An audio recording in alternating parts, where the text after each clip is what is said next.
achieved the ultimate goal. Your golf game would have improved a lot in those early years, I'm sure. When I got traded here, Coach Scott, it was like, lucky to play hockey in this place. I looked around, I remember flying in.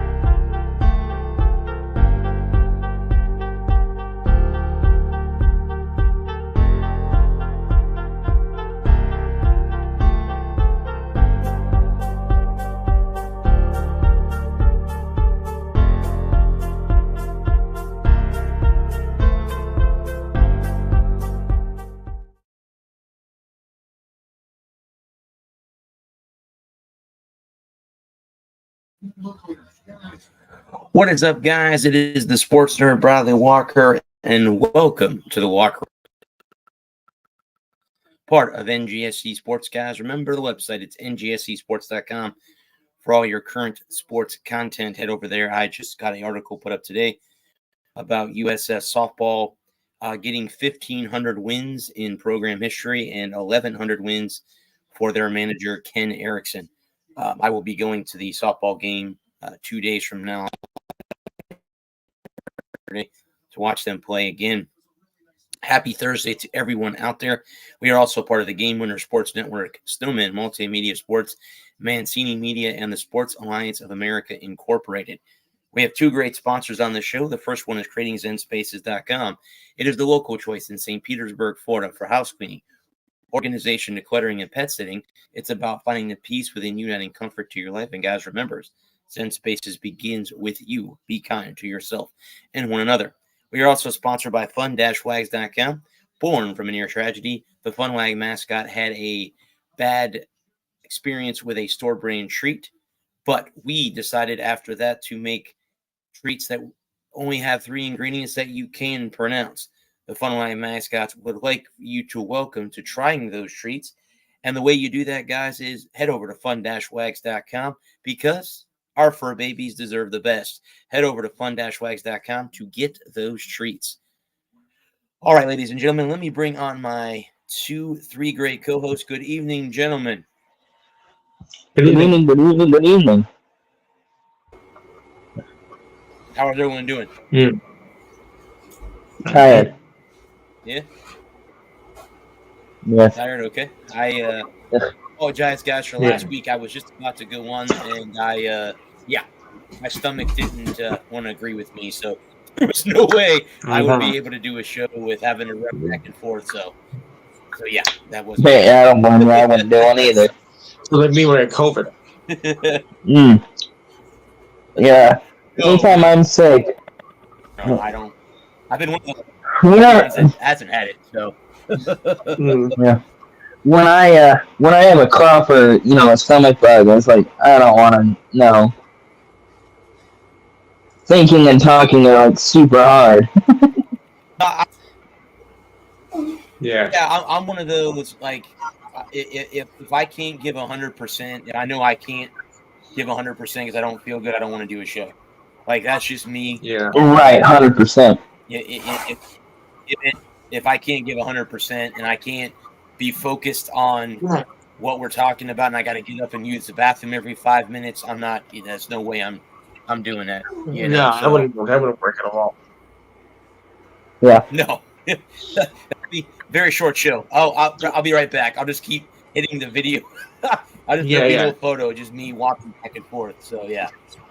Right. Yeah. Stepping up to go to the bathroom, during the, that's whatever. When we do a live show and we don't have commercial breaks. We have no hard commercial breaks. So it's not like we can send it to. It's not like you step off to use the bathroom real quick during a commercial break. Right. Yeah. But we had live back. Yeah. Like when you there are times where they'll send it to a hard break.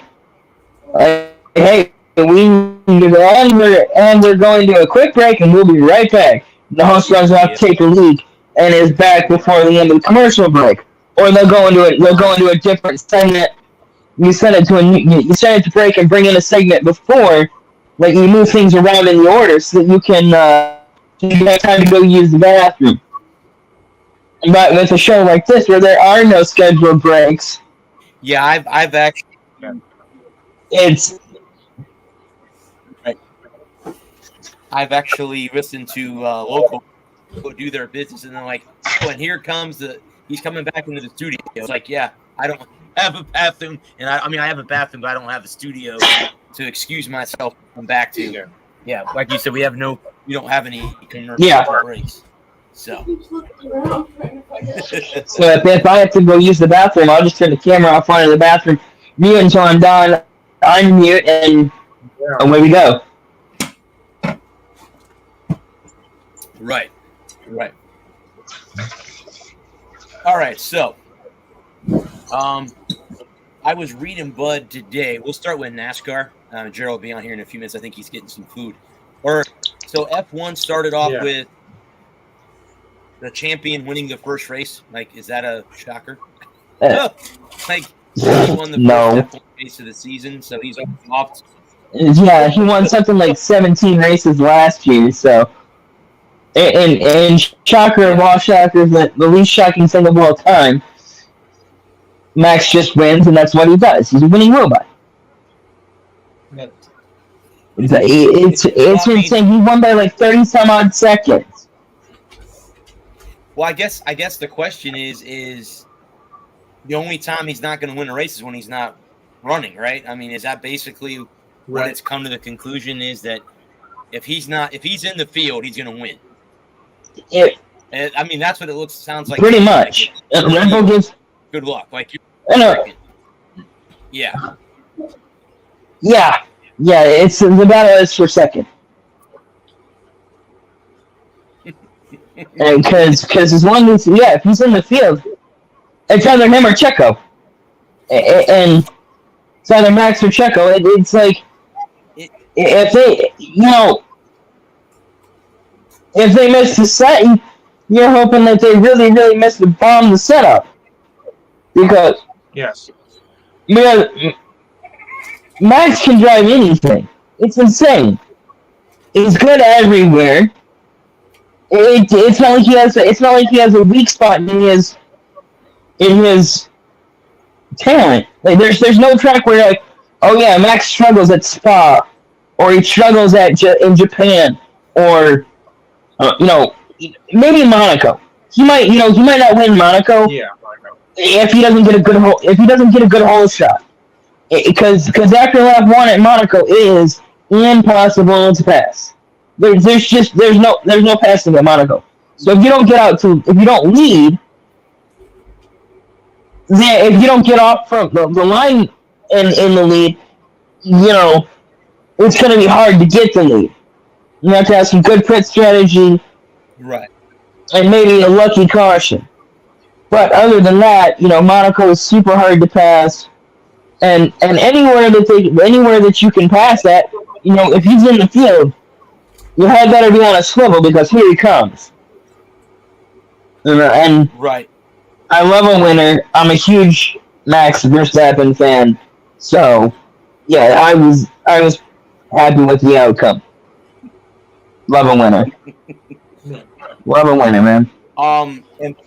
And what are we? We are what? Three races into the NASCAR season. 3 weeks deep. Yep. Yeah, about that. 3 races in, 3 different winners.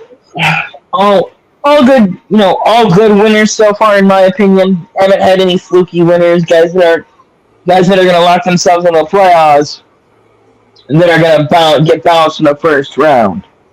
Obviously, you can have 3 bad races and get taken out in the first round. That's not to say that you can't. I mean, that's so true in all sports. But with Byron, okay. I take 8. No, I think that, who won the second race?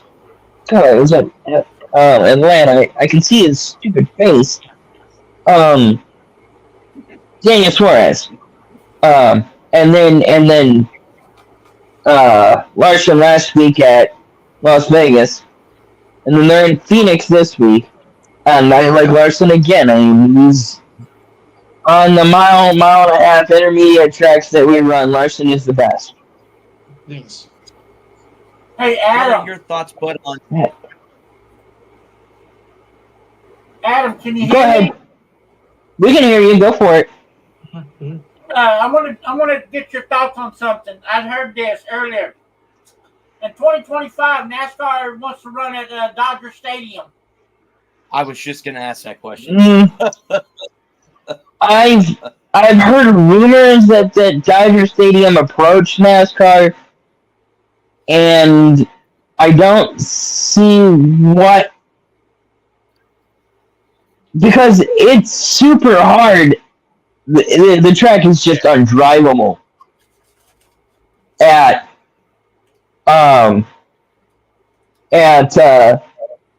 Coliseum.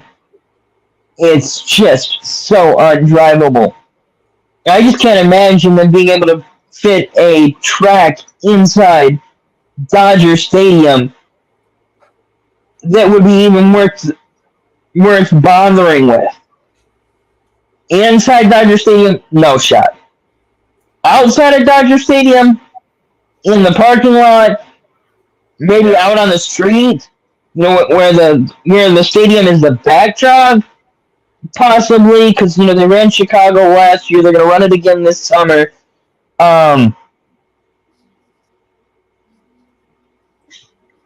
Maybe, but for me, I think that is just a logistical nightmare. Trying to build a temporary stadium in and around Dodger Stadium. That's just asking for trouble. So I don't see it happening. As obviously I've been wrong in the past, so I won't say that, never say never, but I wouldn't be excited for it. Especially, and if it's going to be an exhibition race or something like that, guys aren't going to, the rooting and gouging stuff that you have to do to win that type of race is just going to piss everybody off. And so it'd be an absolute shit. And I think the Coliseum is a shit show anyway. So. I agree with you, Adam. If they run in Dodger Stadium, that's going to be another shit show. Yeah. I think so. I just. Go ahead, Luke. What'd you say? Could you guys see them on the outskirts of the stadium, like in the streets of LA? I don't know. I've never see, that would be. Yeah. That to me, that's the only option that you really have, is to run some kind of street course. Well, you're calling it like a dumpster fire of a show. So what makes it a dumpster fire? Because it's in LA. No, the racing is a dumpster fire. Right. Okay. Because it's not big. It's a quarter mile. It's not big enough to actually do any racing. Oh, okay. You have one groove, and if you want to pass, you got to shove somebody out of the way. I get right? it. And so and then all you have is, you have 20 and 25 guys out there beating and banging for an hour and a half, just making each other mad for nothing. For going, especially as you go into Daytona, and somebody going to Daytona with a grudge isn't necessarily is probably one of the worst things you can have. Is 10 or 15 pissed off drivers headed to Daytona, and hanging somebody out to dry or throwing a bad block because you're mad at somebody for something that happened at an exhibition race is just stupid. It's pointless. It is stupid. Now I think about it. That's pretty dumb.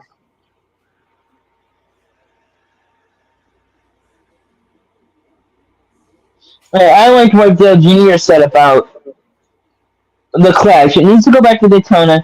It needs to be for pole winners. And if that means there's 15 or 20 cars out there, then so be it. That's what it is. It's a privilege. It's not a right, it's a privilege. You gotta earn your stripes. You gotta earn your right to be there. Earn your keep. And it should be 25 or 30 laps. It's a sprint around Daytona to get ready for the get ready for the 500. Right. Something to do. It's a tune-up for Daytona. It doesn't need to be anything more than that. Yeah. If it needs to be anything at all, at this point, I'm just like, what are we even doing out here? Why bother? And also, NASCAR has too many road course racing now as it is. Yeah. I understand why they wanted to add more road courses and wanted to expand the road course racing. To draw in to break the stereotype of NASCAR just being rednecks making left-hand circles. But road course racing or street course racing, it's the same in every form of motorsports. Yes. If you miss the setup, if you're a 10th off, you're a second off.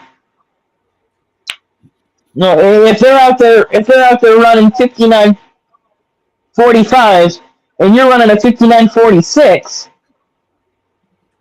you're falling behind, and you're going to continue to fall behind every lap.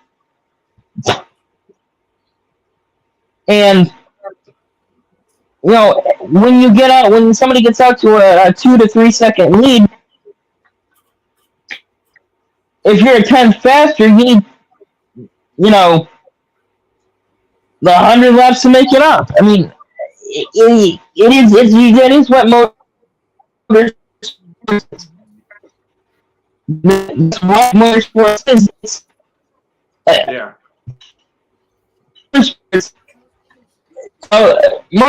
In its true form, its earliest form, I should say, of the test of man and machine.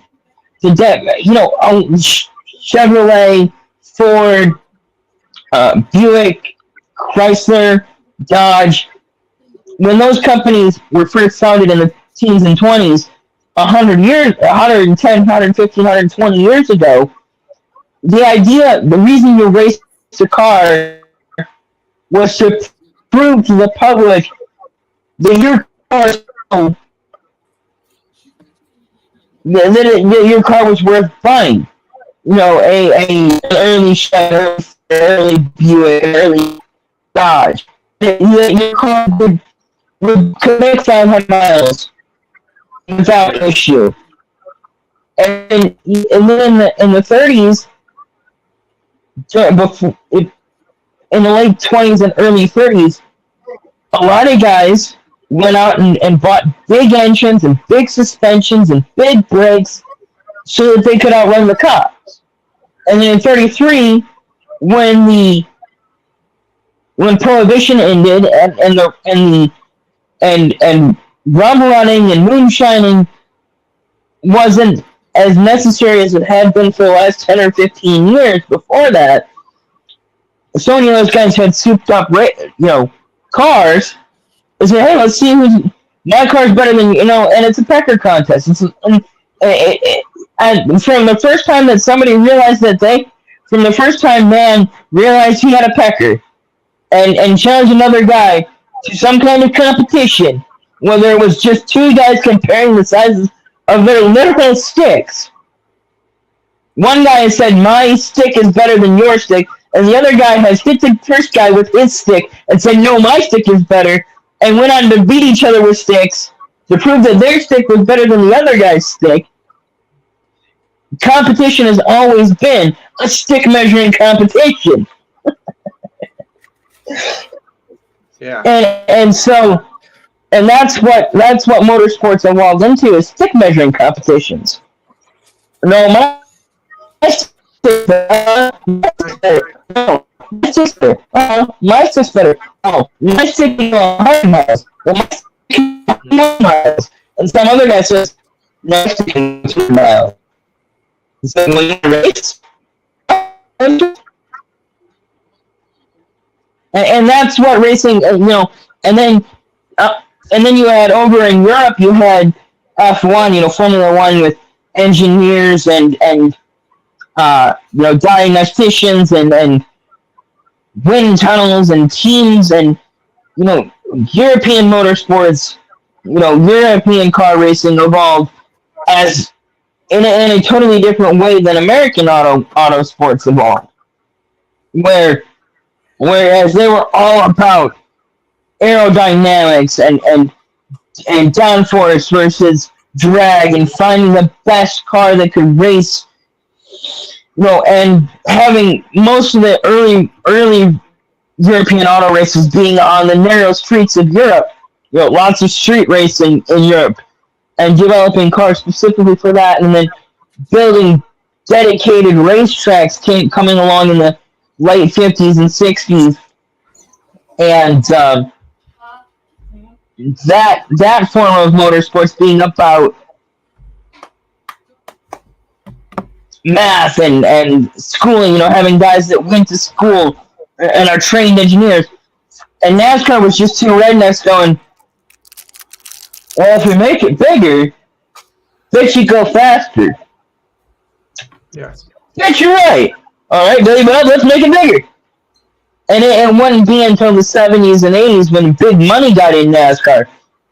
And they could afford to send the two smartest guys in the garage were Billy and Billy Bob, and Billy Bob Billy.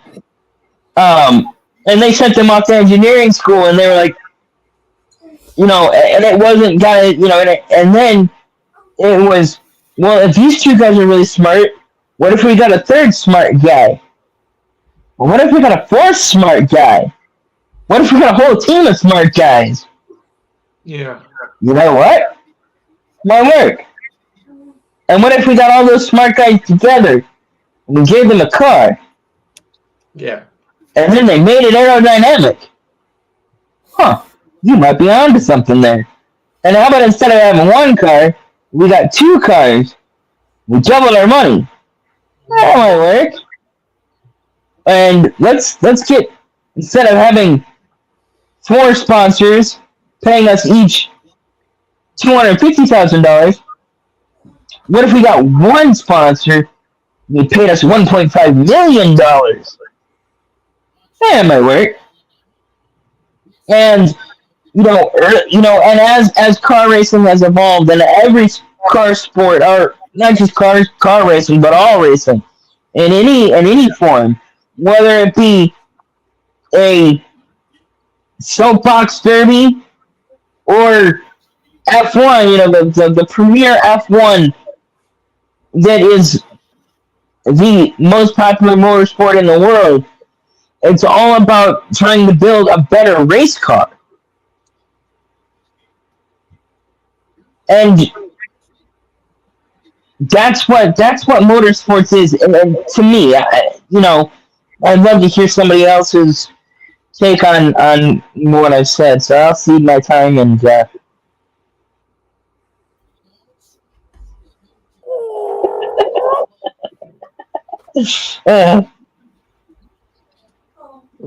No, but Adam, you brought up some good points. With the moonshiners and prohibition, that's how NASCAR got started.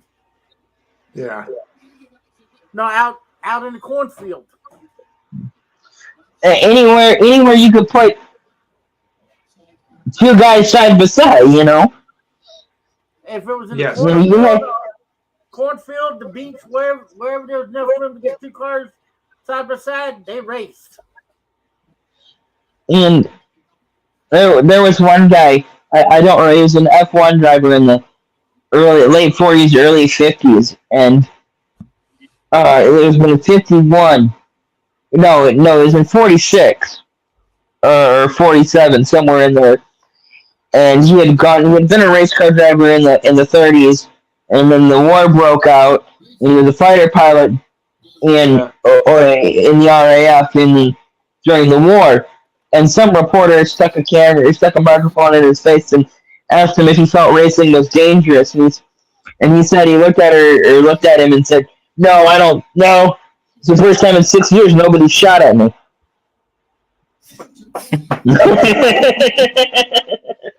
Yes. And that's one thing and it's always stuck with me about race cars and race car drivers. It's that white knuckle on the edge that your next crash could be your last one. Yeah. And in spite of all the safety and development that's happened over the last 120 years, you'll not see the threat of a career-ending or fatal crash always lurks in the back of your mind, and you get in the car and you push it down and you go out there and you try to win. And that's what it's all about. Pushing past your limits, pushing beyond the limits of man and machine, and seeing what you can get done.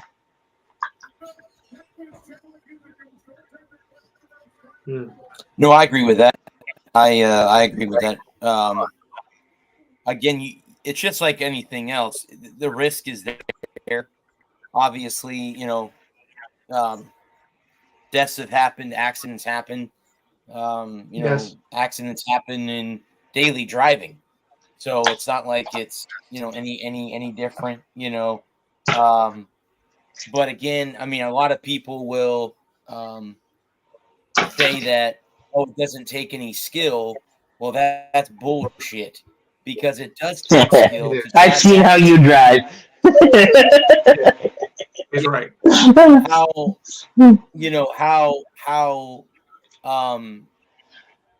you're in the car for hours on end, and you have a strategy that you and your crew chief have put together.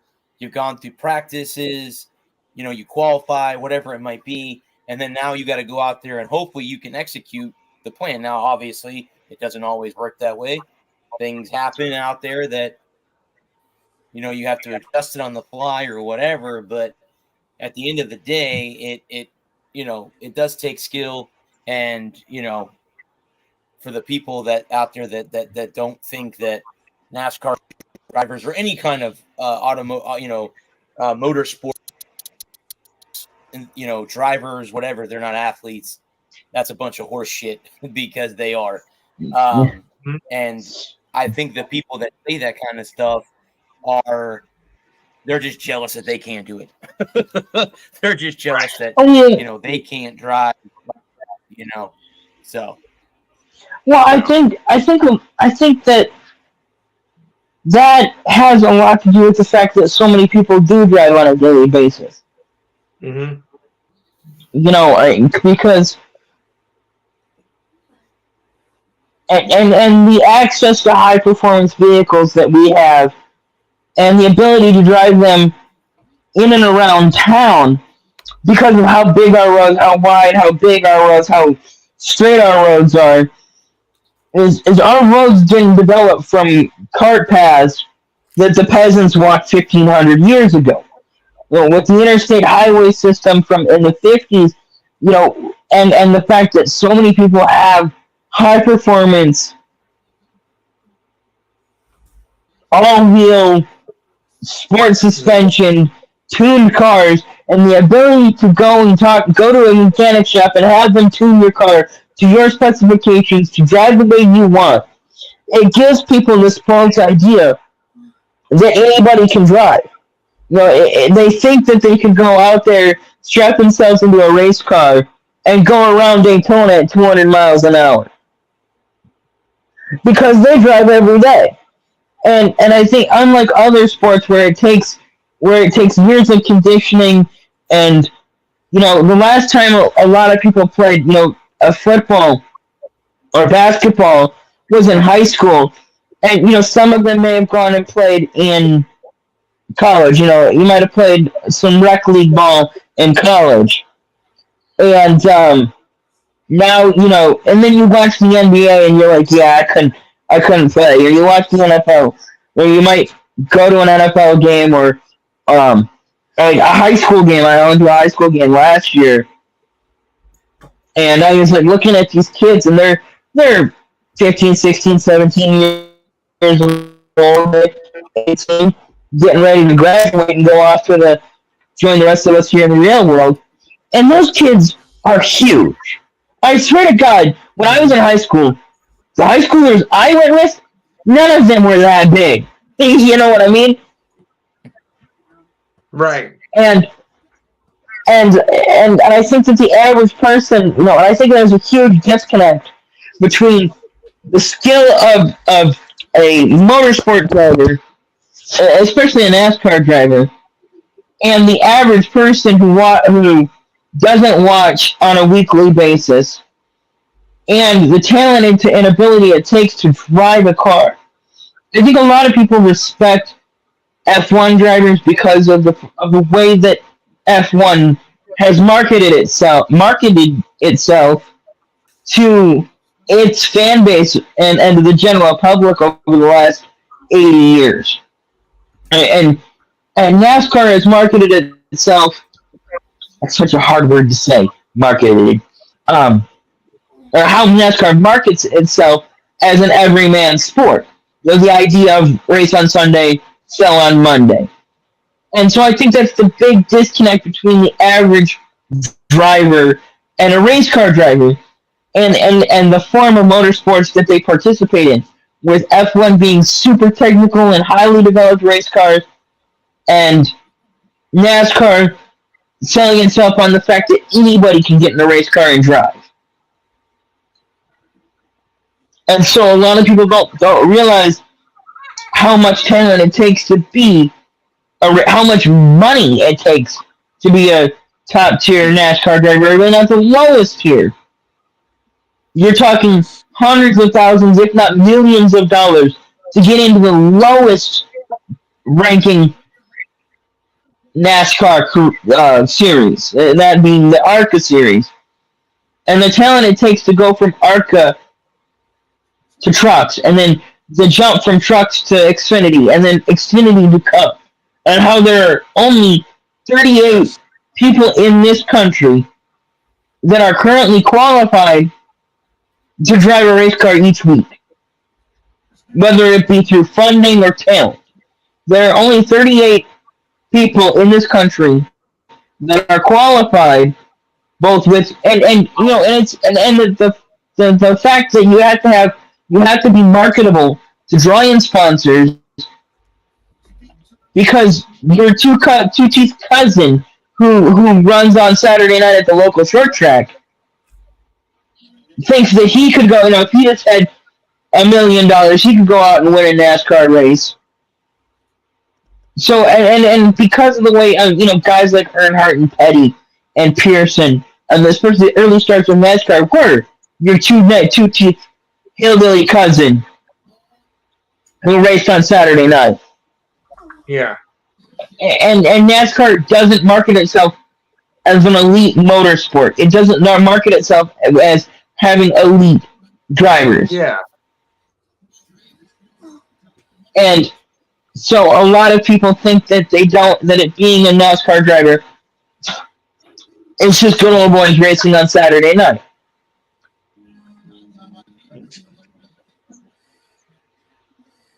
Yeah, I could see that.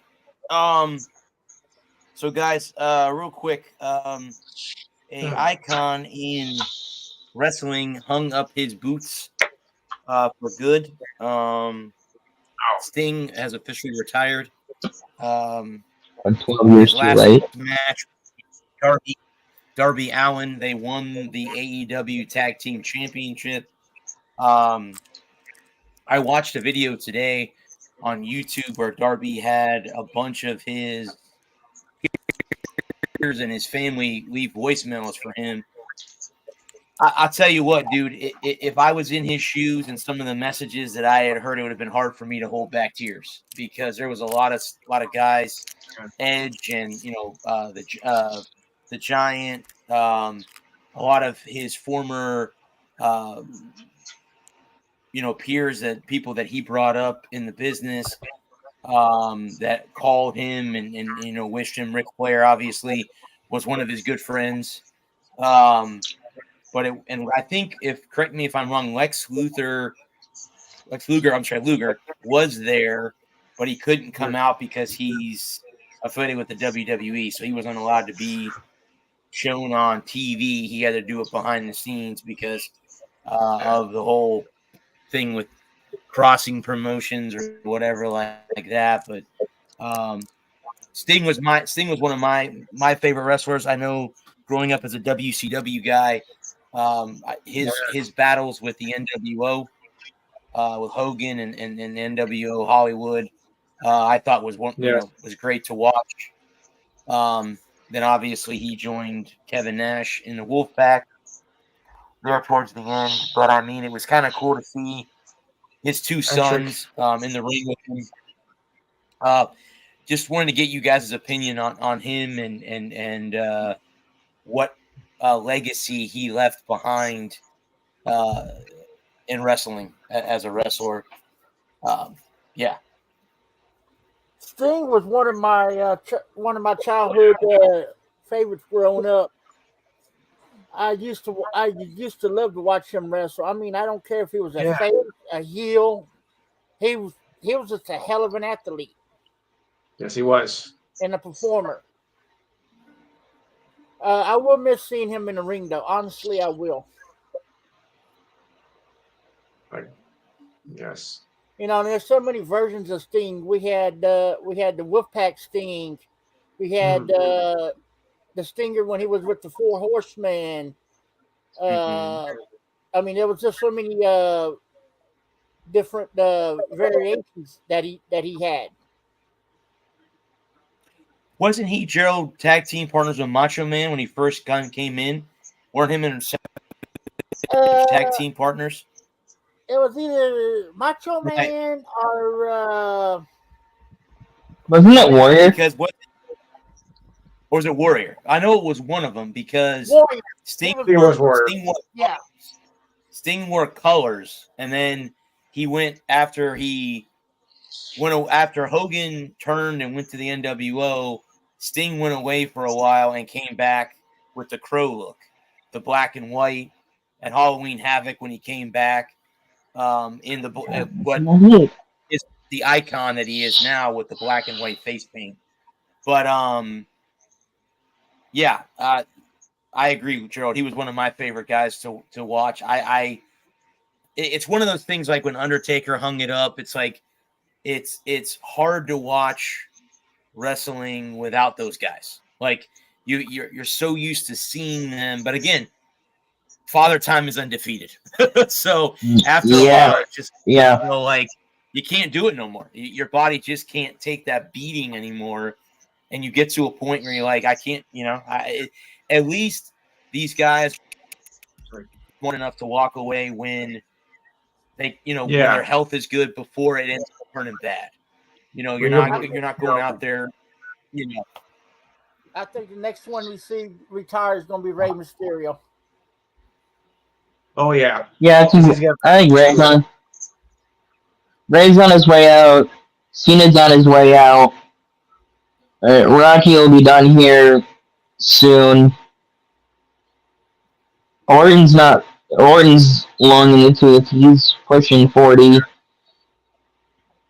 And I think with guys like Sting, guys that have been in the business for nearly 30 years, when they finally hang it up, especially with a guy that had several long breaks in his career, you have, you look back, and I think this is the thing that people forget about it, is that you don't have to slog through 300 boring matches of nothing happening. Right. It's a highlight reel. So they're gonna highlight. And I'm not saying there's anything. Don't misconstrue what I'm saying. I'm not saying there's anything wrong with that. But to really encapsulate a guy's career that's worked as long as a guy like Sting worked, and to do it in a 3 to 5 minute piece is so hard.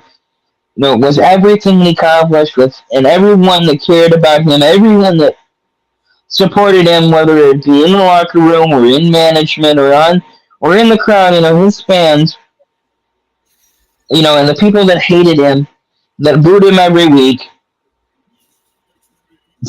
when you see one of your heroes retire, it is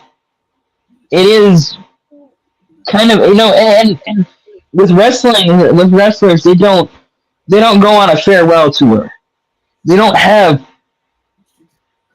a last match, and I think one of the things about it is that a retirement match was such a common stipulation there for a while, where there was one last match, and if he lost, he had to retire. And a lot of that, a lot of the heat has been taken, a lot of steam has been taken out of that shit, because so often a guy would have a one last match, a retirement match, and they'd get retired,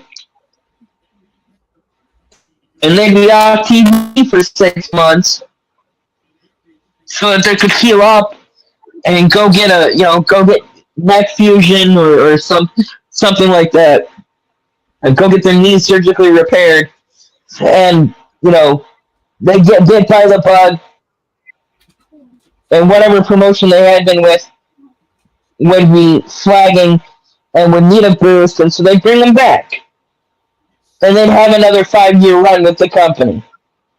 And I'm not saying that, and then there's nothing wrong with that per se, but when a guy has retired and then unretired and retired and then unretired and retired, and this time it's for real,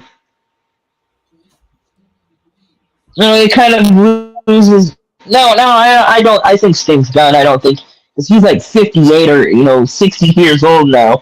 Yeah, so I don't think we'll see Sting back.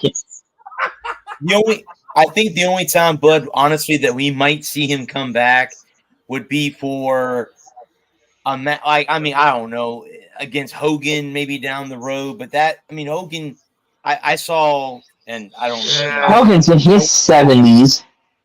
I watch a lot of arrest videos on YouTube, police videos on YouTube, and I got to watch Hogan's son got pulled over and got arrested for DUI.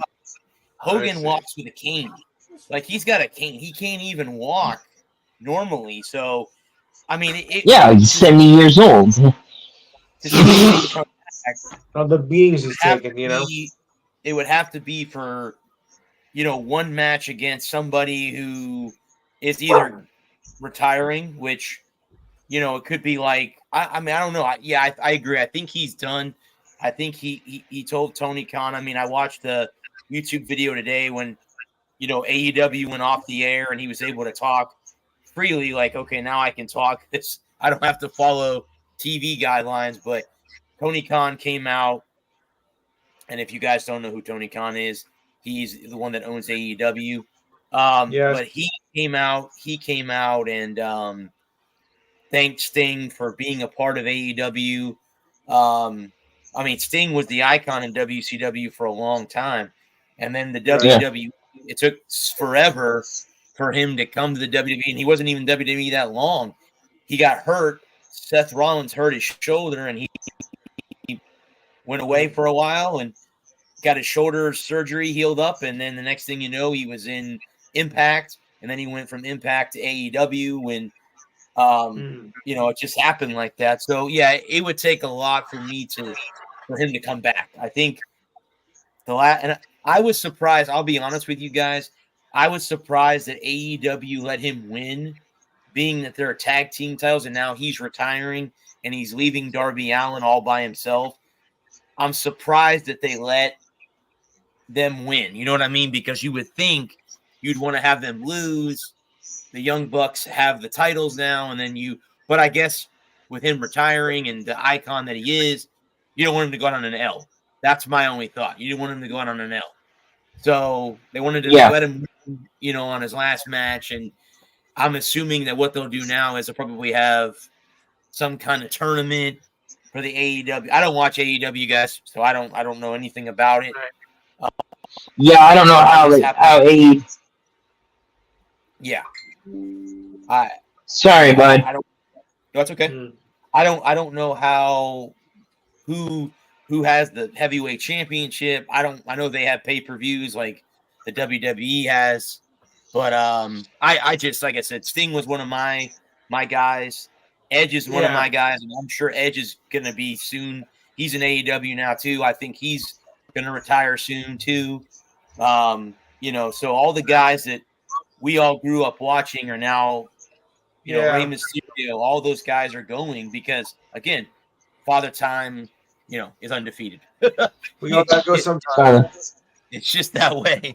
It's just that way. Yeah, Father Time remains undefeated. Yeah. Right. But go ahead. I was just gonna say I don't see him. He might come back and make a TV appearance. He might stick around. He might move into commentary or something. But to actually wrestle, I just don't see it. I agree. I was gonna ask you guys, what are your thoughts of The Rock and Roman Reigns teaming up at night 1 of WrestleMania against Cody and Seth Rollins? And if Cody and Seth win, no bloodline on night 2 with his match against Roman. But if he loses, it's bloodline rules. I don't know, which way do you think the WWE is going to go? I'm just curious on how you guys see that. Yeah, I'm curious myself. I think they're going to have it where Cody and Seth wins. I think so. Gerald, I hope that that's the way it goes, and then I hope that Cody beats Roman because, as Seth said, if he wins, Roman wins again and continues to hold the title, you're going to see less and less of him because he's not a full-time wrestler as it is now anyway. And you're going to see less and less of him if he wins again because he has all the power. Oh, well, I'm the heavyweight champion. I've held the title the longest of anybody. So I'm going to wrestle, once every 3 months. I'll come on and make an appearance and, talk on the mic with Paul. And speaking of Paul Heyman, congratulations on being inducted to the WWE Hall of Fame. Oh. I feel the same way, Adam. I hate Paul Heyman. Me too. Tell us how you. I don't like him as a person. I don't think he's a good person. I think he's a bad person. I don't think that Paul. There are bad people in wrestling, and then there are bad people in wrestling, and I think Paul Heyman is a bad person. I think he's an arrogant, stuck-up prick. I don't think Paul Heyman's playing a character. I think that's who Paul Heyman is. I from day one have never liked Paul Heyman. Okay.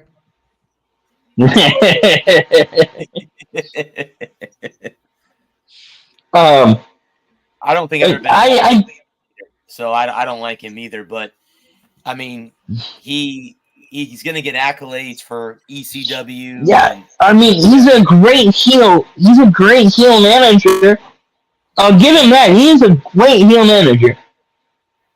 But to listen to him talk in interviews and in live event, Q&As, he's the same guy.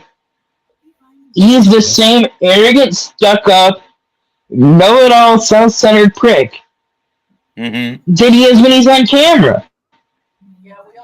And so I just don't. Yeah, I mean, remember how I was saying you need duct tape? I think my wife said Paul Heyman needs it more. Well, I'll tell you what. If Cody wins, and look, the next month, I think this is the first weekend in April. If he wins next month, that's a way to shut Paul Heyman up. Period. If you take out his clients, he shuts up. So. And I think The Rock is playing with Roman right now. I have a funny feeling you're exactly right. I think he's going to turn on him. Something's going to happen. He's going to cost him that match on night 1, or he's going to interfere on night 2 and cost Roman Reigns the title. It's either one way or the other. I think it's going to happen. That's going to happen. Because who's a better person to get inside the bloodline than somebody that is from that culture. From the family. Mm-hmm. Rock can get Doesn't. inside the bloodline with no problem. And he can basically destroy it from the inside out. Did you see them doing Rock Roman at SummerSlam? The what? Yes. Yes, I do. Rock I think Roman. I see it happening before SummerSlam. Well, Joe, What would be before SummerSlam? what's the next pay-per-view before WrestleMania? Is it Crown Jewel? I think I thought. Or is there, Okay, or is there not? is there another one? WrestleMania. No. No, I think WrestleMania is next. Yeah, WrestleMania is next. But if you watched it and you saw that Roman put his arm on the Rock, that's a no. You don't put your hands on the people's champ. And see, I think that He's a board member too. The what? He's There a was board a- member of WWE. He's on the board now at WWE. So he's up there. He's in the brass. So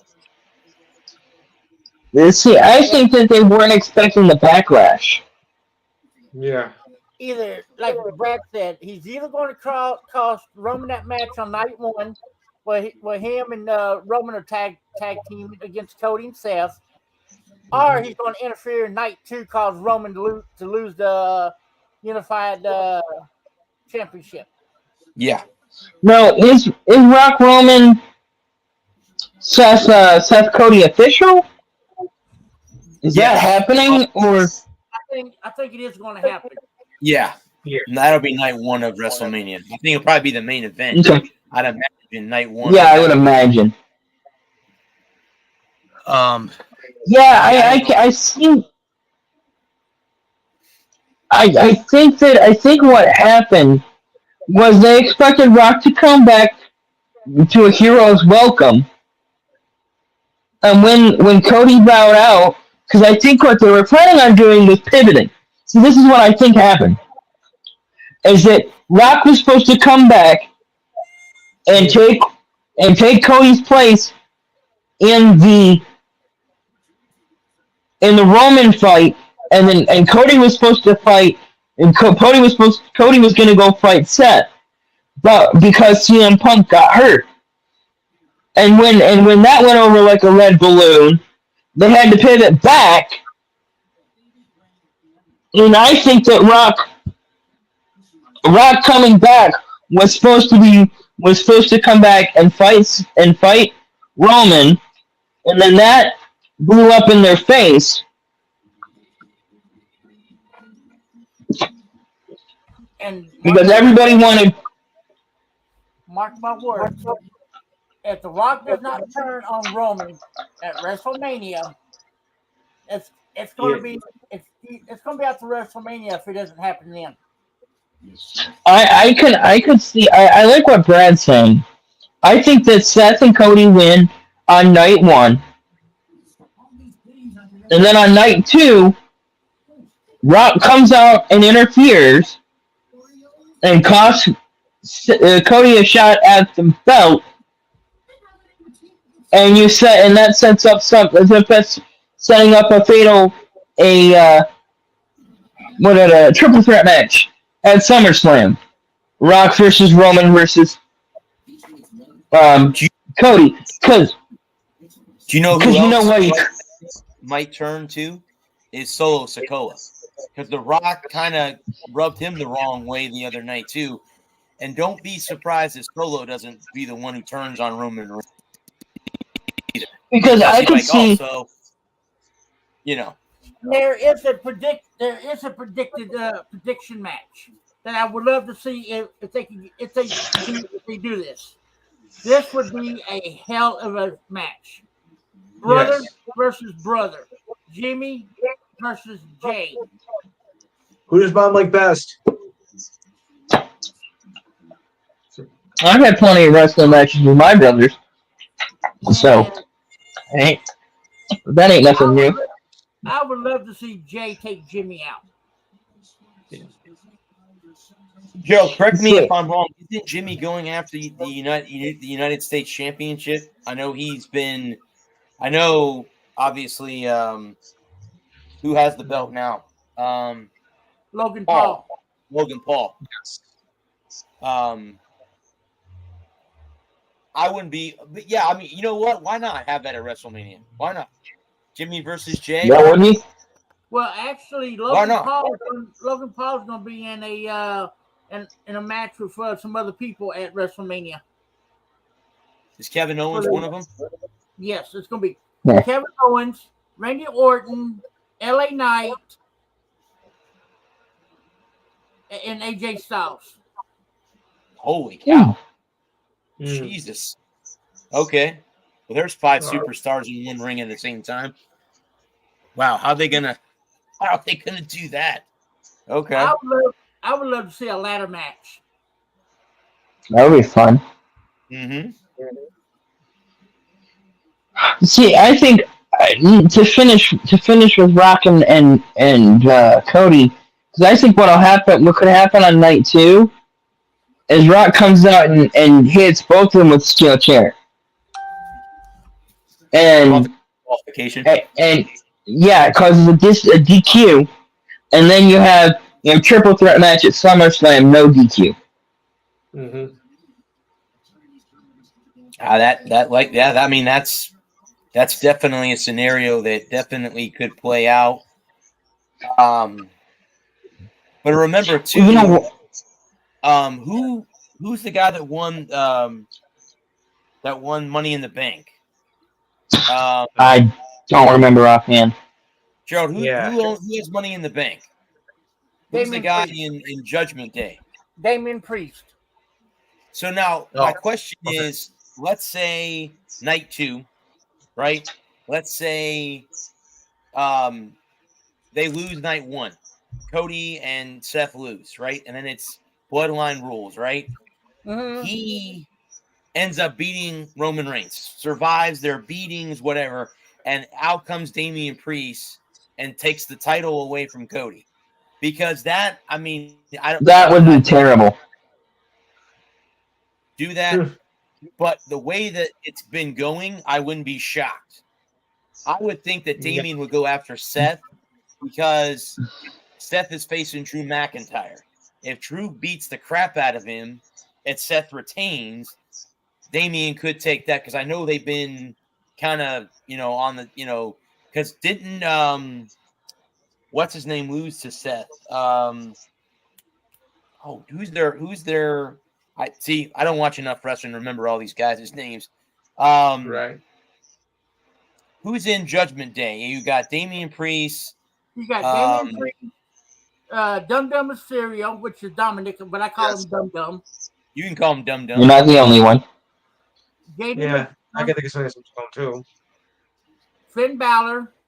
That's Finn Balor. He lost to Seth Rollins in a pay-per-view not so long ago. Yeah. Yes, he did. And Priest cost him the match. But Damian Priest is the one who cost him the win.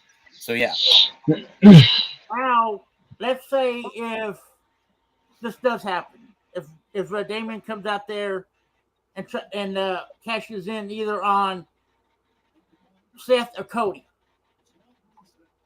I see 2 people that would come out and interfere in that match. Actually, 4 that could possibly come out and interfere to help Cody or Seth.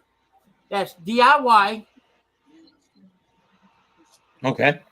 Which is Jimmy, which is Gargano, and Tommaso Ciampa. Yeah. Our truth is our truth in the midst. See, Those 4 right there want to take Judgment Day out. Yeah. See, and I just don't. I could see the Seth Rollins.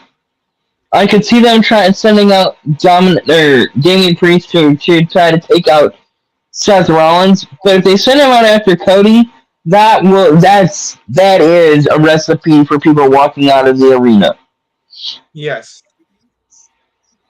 Or turning their Well, TVs That off. is that is a terrible idea. I'm just saying that WWE can go either way. I'm saying that if they have any sense at all, Cody has to win at Mania. Yeah. Cody has to win at Mania. Cody has to beat Roman at Mania. That's what the fans want. If they're a smart brand, if Triple H really wants to make an impact, he will let Cody win at Mania. Cody has to win. I got a question for you, Adam. I got an answer for you. Because I brought this up on my show. Now, let's say if Cody does win, take the belt away from Roman and finishes his story, do you think he will retire? Not immediately, no. No. I think he needs to have a couple of pay-per-view run with the title, like a 6-month run with the title, and then he can drop it and retire if he wants to. Now, who do you have in the women's match? Io Sky or Bailey? I take Bailey. About right now, Bailey. I mean, she's a face. She's become a face. She's no longer a heel anymore. So it depends on how it goes, because if they have a lot of heels on night one win, they have a lot of, however it goes, it depends on who wins the matches, because then let's look at Becky Lynch and Rhea Ripley. Who do you like in that match? And that's a tough one, because both of them aren't, I wouldn't. Both of them are super over right now. Yeah, so it's hard to. I mean, the only one that is the X factor in that is Nia Jax. She's the only X factor that you don't count on. But Becky and Rhea, I mean, it was so cool to see her win, obviously, in her home country of Australia. She got to celebrate with her family. And I know she mentioned, during the match or after the match that she said, guys, I'm supposed to be the hard ass and you're going to make me cry. And you could definitely tell there were tears in her eyes because, again, being in your home country, that's cool. To win in front of your home fans. Yes. That's one of the coolest things an athlete you can do. Like if you're from that area and you bring a championship to them, right? That's that there's nothing better. I mean, that's my absolutely. There's just nothing. And that match right there, some of my friends were asking me who do you hope win it? I said, well, I don't like either one of them, but if I had to pick somebody, I was hoping it would be Rhea. Because I don't want to see Nia Jax with any kind of women's championship. Yeah. Nia Jax is a bad worker. Yeah. She's an evil wrestler too. She's dangerous. She's dangerous. That's the problem. She's a dangerous worker. Mm-hmm. And no, I don't know what you do. That's super hard because Rhea and not Becky. Nia. No, yeah. Now, here's what I would like to see come down to the women's championship match. This would be a great match. Raquel Rodriguez versus Becky Lynch versus Rhea Ripley. Yeah. Well, I mean, Raquel was in the Elimination Chamber that Becky won. That wouldn't be bad. I mean, let's say that Rhea wins at WrestleMania, and then it's a fatal 4-way at SummerSlam. Nia Jax, Raquel Rodriguez, Becky Lynch, and Rhea Ripley. Let's just say that. Let's say that that's a match that develops, down the road in the next pay-per-view. And either Rhea wins fatal 4-way or new title winner. SummerSlam for that, Brad. Yeah. Over the top battle royal. Yeah, that too. Let's say if that happens, and that was just in I was one of those four, I would tell the other ones, hey, let's work together. Let's get Nia out. Then Yeah. then And then we'll finish. can go at it. Oops. We'll settle it amongst ourselves. Yeah. Exactly. Yeah, no, yeah, and I.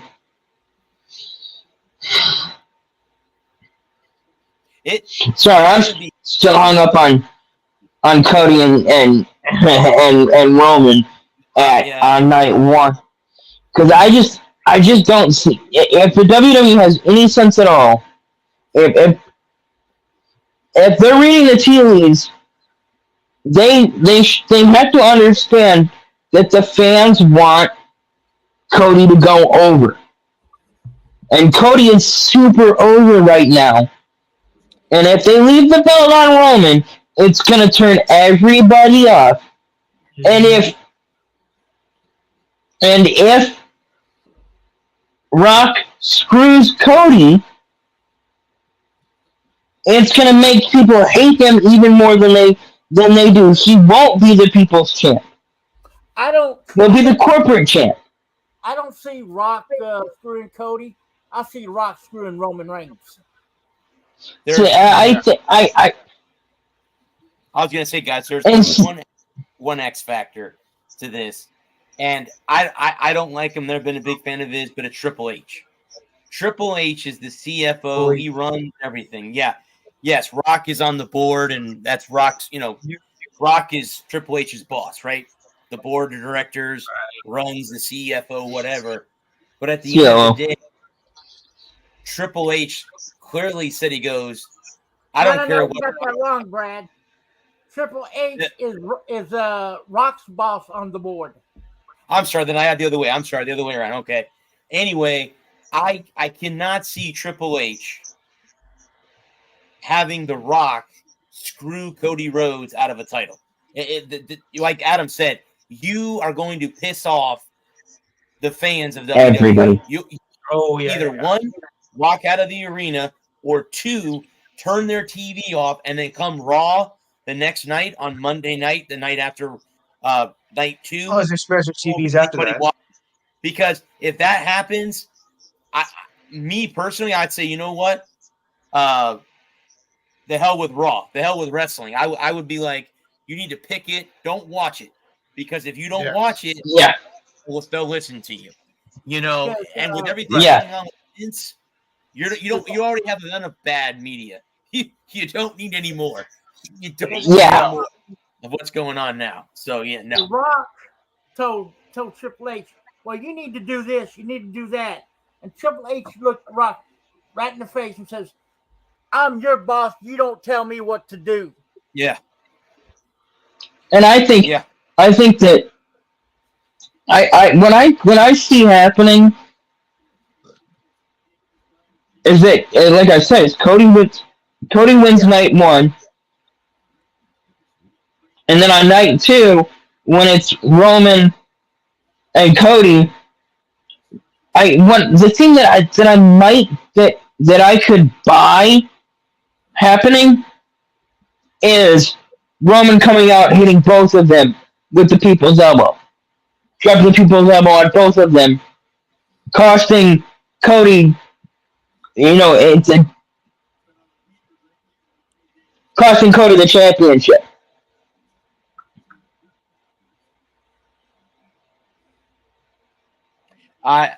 I would hope not. And setting up a fatal and setting up a triple threat match at somewhere down the line, where it's Cody versus Rock versus Roman.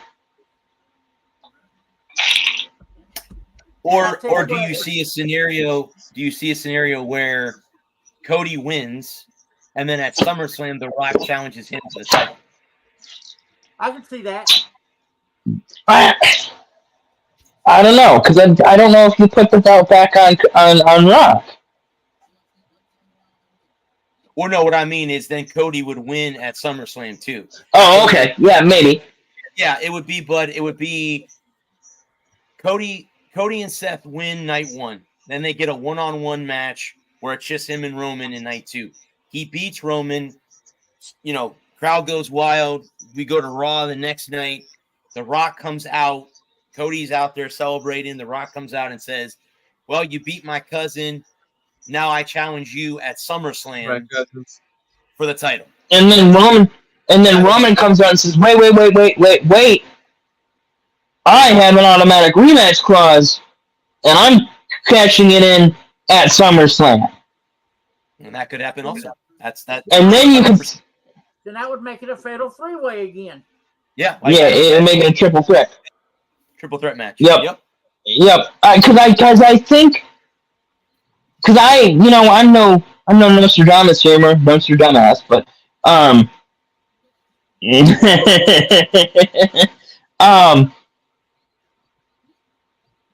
I just can't see WWE in their arrogance. It would be the height of arrogance for WWE to cost Cody the championship at Mania, to not have his WrestleMania moment. It's what the people want.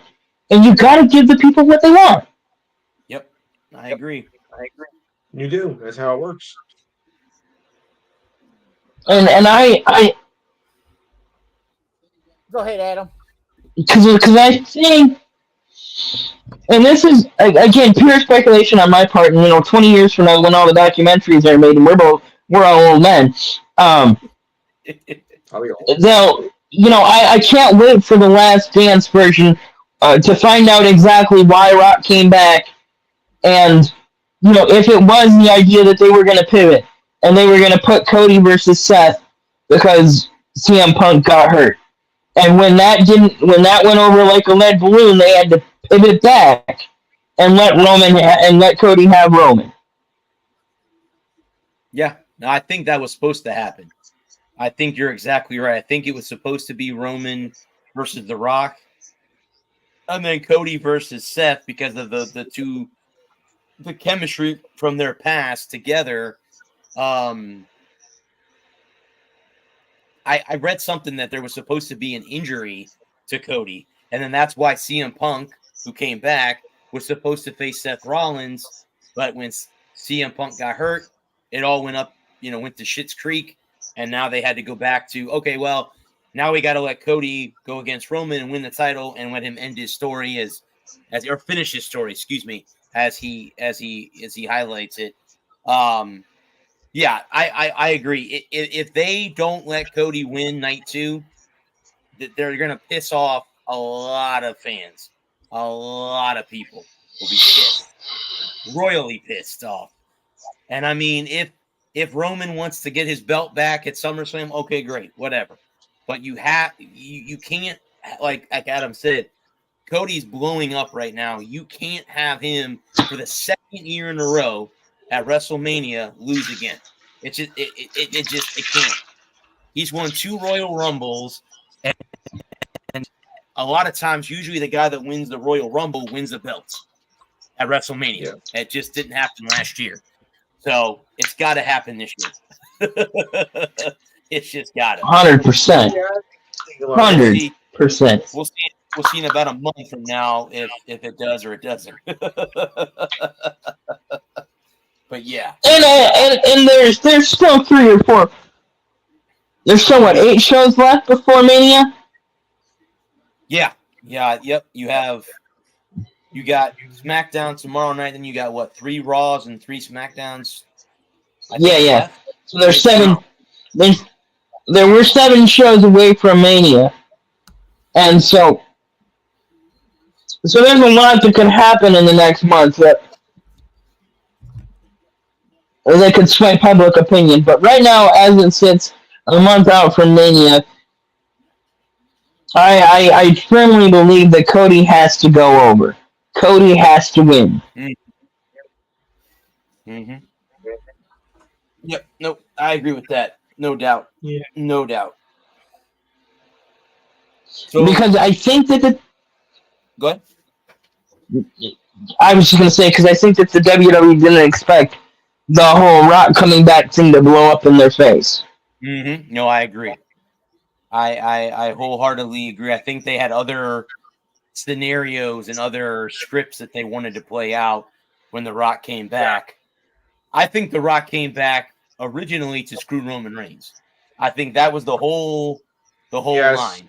But then, like Adam said, when Punk got hurt, that the whole thing blew up in their faces, and now they have to scramble, and they have to. Maybe they don't want to put the belt on Cody, but they have to now. Now they don't have Yeah. a choice in the matter. Yeah, there's no choice. No They choice. have to do it, and well, like I said, we could be sitting here, guys, a month from now, the Thursday after WrestleMania, and we could all be wrong. And Yeah. Roman could still be the champ. Who knows? Yeah. Yeah. Yeah. Who knows? I mean, we'll have to wait and see. I was talking about speaking of the Pauls. Did you guys see that the other Paul brothers facing Mike Tyson? Did you guys see that? Is he really? I heard. What a joke. I did not hear that. Yeah, it's gonna. Mike Tyson's gonna knock his ass out in the first round. Talk about the ridiculous sign of the week. We'll have to listen. Louis, that could be one of your ridiculous things on tomorrow's show. Oh, it's going to be. It's going to be. On Saturday. Yes. I'll have to listen in. I'll be at the softball game. I'll have to listen in. I'll listen to that. I'll have to listen in. Yeah. But Mike Tyson's gonna knock him out, and I say maybe the first minute or two of the first round. I say Nah. 30 seconds. Unless Mike Tyson don't bite his ear off. Oh, he won't. We'll guarantee that. Remember, It's not Holyfield. remember he did that to Holyfield. well, No. In his defense, just thought it was a big piece of chocolate.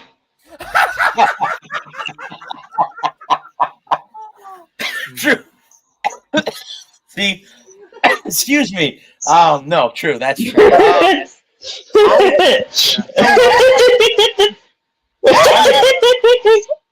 And I know, folks. Honestly, I think. I mean, Mike Tyson isn't a spring chicken either. And No, and they won't have. It'll probably be like the Tyson, Roy Jones Jr. fight, from a few years back. That was a good It'll be a glorified sparring match. yeah, yeah. But I'm going. It'll be about 60-70%. And you know what? Right here. Who cares? July 20th. Here it is. July 20th, huh? In this sham of a matchup, when is it again? Tyson- Dude, July 20th? July 20th, yes. Where's it at? Is it in Vegas? It's going to be. No, it's going to be at. Oh, Gerald. What? Hint, hint. That was a hint, Gerald. It's in Is Texas. it in Austin? AT&T Stadium in Arlington, Texas. It's gonna be an AT&T. Oh hell! Interesting. You know Jerry Jones is gonna get us So back in anywho, school it now. goes like this: YouTuber Jake Paul, whatever, they'll face Tyson on July 20th, 18 in Dallas. In the main event card, they'll air only on Netflix. Sorry, guys. Officials told ESPN it will be the streaming company's first foray into combat sports. Why? I have no idea. You're making a fool out of yourself. And it's the third live sporting event overall. Paul's most valuable promotions MVP inked a deal with Netflix for a boxing card November 1st per MEV co-founder Nakasaki. Excuse me if I say this name wrong. Nakasasi Bidrin. Jake Paul versus Mike Tyson is a once-in-a-lifetime dream matchup, or it could be a nightmare for all I know. And I anticipate it. We'll be the most watched boxing event in modern boxing history. Sure, you will. Those of you have Netflix. Oh, wait, I can stream it. Oh, yeah. Yuck. You know, I can stream the event. I I don't. will. Yeah, I don't think I will, but I think I could. I think I could access it through streaming. Yeah, if you have I'd be Netflix, sorry well, if I did, but I don't want to see Mike Tyson bite off any more ears. yeah. see, It'd have to be white chocolate this time. It can't be. It can't.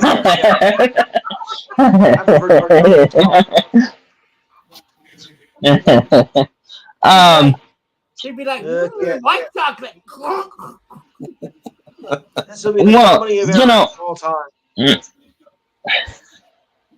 White chocolate with cherry sauce. Ooh, there you go. Sprinkles on top. Mm. Or was it with the cherry? I forget. Mike. Just because they call it cauliflower here doesn't mean it's actually cauliflower. Right. Although some may think it is. Oh man. No, I don't know. I think it's one of those things that was, if any of us got the chance to fight Mike Tyson for $100 million, those scenarios like, would you fight Mike Tyson for $100 million? Like, yeah. But Tyson's need the money $100 though. million. I think I could get in the ring with him and let him use me as a punching bag. It's for $100 million?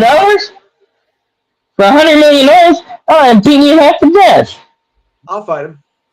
Yeah. For $100 million? I gotta play dirty, but I'll fight him. You didn't say I gotta win, right? Oh, and she's gotta get in the ring. She's gotta get in the ring with him. Right? Glad to. And I think it's getting to live out one of your childhood dreams. I can't begrudge Jake Paul for that. A chance to get in there and go a couple of rounds with Mike Tyson. And because I don't see. And Jake Paul got laid out in his last fight. He just got absolutely torched in his last fight. And the days of Jake Paul moving up the ladder and working his way up to a WBC or WBO or ABC, CBS, NBC boxing title, I don't see that happening. I see him. He'll take a lot more of these title fights where he's fighting some legend of the game in their twilight years who wants to have one more bout for $100 million. Even though And yes, Mike Tyson probably does need the money. Knowing Mike, he probably does need the money. Yeah, I'm not saying he's in a way, but what's his name stole all his money. Don King. Don King. Yeah. Don King is the worst thing to happen to boxing. I agree. And do you know? I didn't know this either until I watched the movie Ali with Will Smith. That he was the one who put the Foreman Ali fight, the Rumble. He's the one that put that fight together, the Rumble and the. He was the one who, and I'm like, oh, great. That POS is. He's the one who put together probably one of the greatest boxing matches. Well, if you're an Ali fan, one of them that was put together. I mean, a lot of people will say the 3 fights with Joe Frazier. We're in Manila. The Thrill in Manila, yes. Yes, the Thrill in Manila. Great fight. Yeah, but he said we're in Manila.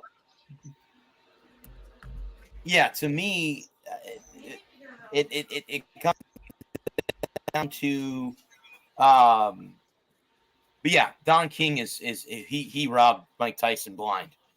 Yeah, he robbed him blind. He didn't rob him blind. He walked in the front door and took all his stuff. Yeah. He gave Mike a big bag of cocaine and said, "Here, have fun." Yeah. Looks like Don King licked his finger and stuck it in an outlet. Yeah. Hair all standing up like.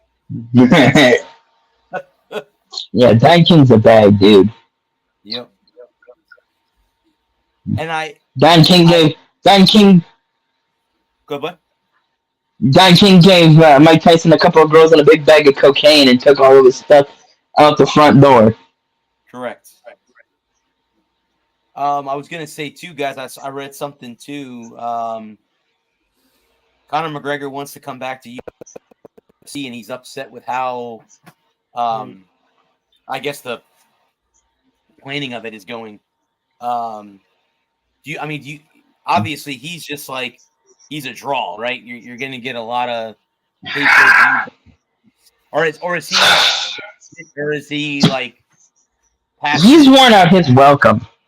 I was gonna say that's what I was gonna say. Is he kind of been gone for so long, and the trouble that he did? Wasn't he the one who attacked a bus or something? He threw a chair at a bus or something and hurt. Yeah, and he punched an old guy. Yeah, he's been a problem child for a while. Yeah. And Dana White is a savvy businessman. And Dana White wants to protect the brand. Yes. And Connor is such an entitled POS that he struts around like he owns the place. And I'm sure that's exactly what it is. He's strutting around like he owns the place. And he's making everything a living hell for everyone around him. Mm-hmm. And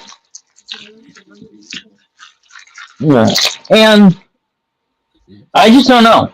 I just don't know if the UFC wants to make that fight, because he's been on a fight game. When was his last fight? 2019? Yeah, and I'm not sure. I mean, who would you have him come back and fight? Nate Diaz? I mean, who would it be? I mean, the guy that the guy that he lost the belt to retired, right? I think so. Yeah. Yeah. So who do you? I mean, if you're gonna bring him back, you got to bring someone back to fight. You're not going to put somebody new in the ring with him that no one's ever heard of. You're going to put in somebody who is established in the UFC. You're not going to have. Who's the top featherweight right now? That's a good question, bud. That's a very good question. I mean, that's what you could do. Because in there. Because I think you got to give him a couple of softballs to get his feet wet again. And that could be the hang-up. He wants title shot right off the bat. Because he's in the title POS. Yeah, let me see real quick. Let me see. Let me see if I can pull the article up here and see and let you guys know who Dana White has in store for him. Mm-hmm. Let me see here. Conor and says he wants Chandler in June, Nate Diaz in September. So he wants to fight in a couple months against Michael Chandler. Figure's hoping to get booked against Michael Chandler on June 29th. And then again at Nate Diaz in September. Okay, because the Diaz fight would be on Mexican Independence Day in the Sphere, which is in Las Vegas. Still have up the 29th.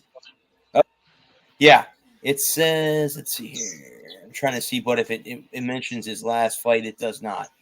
But yeah, this is from MMA Junkie. That's the website that it's on. Is Michael Chandler the belt? Does he hold the belt right now? Let me see, but let me check that real quick and see if Michael Chandler. Chandler, US. Let's see. Let me see real quick and see if. There we go.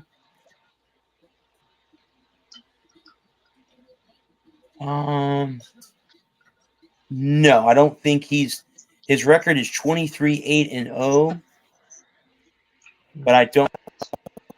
He's not the current champ. He's a lightweight too. He's not a featherweight. He's a lightweight. He's 156 pounds. Yeah, he doesn't. Yeah, but I mean, currently he doesn't have the belt. Now, by the time we get to June, who knows? Because for all I know, he could be in a title coming up this month or next month or whatever. Because correct me if I'm wrong. Do they fight every 2 months? Is that?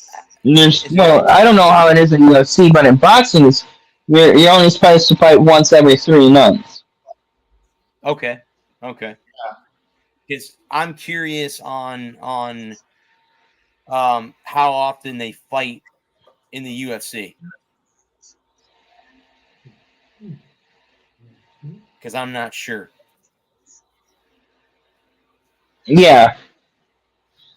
I don't know how often they fight in the UFC. I know in boxing you're supposed to have 3 months in between your fights. You should have at least 3 months in between your fights. Yeah, that's where you used to be though. No. It used to be you'd fight every week. Yeah. How often? Yes. You fight on Saturday night, they clean you up on Sunday morning, you fight again on Monday.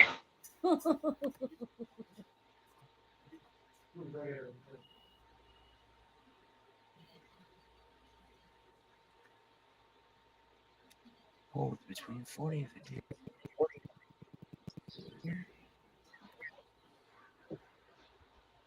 Where to now, guys?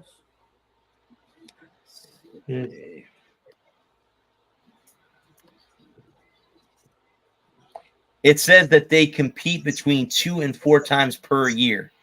So maybe it's once every 6 months. That's about right. I mean, So the minimum twice a year minimum would be amount- once 6 months, or it would be once. Yeah. the minimum amount of time in between fights is supposed to be 3 months. So you have to be in between each sanctioned fight is 3 months.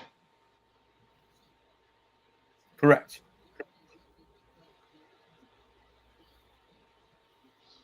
So if he wants to fight, And so I don't- then he would fight again. So that would make sense. That would be okay. You know. Yeah, that would be. You have to wait. It'd have to be at the end of August. But yes, the timeline would work. Right.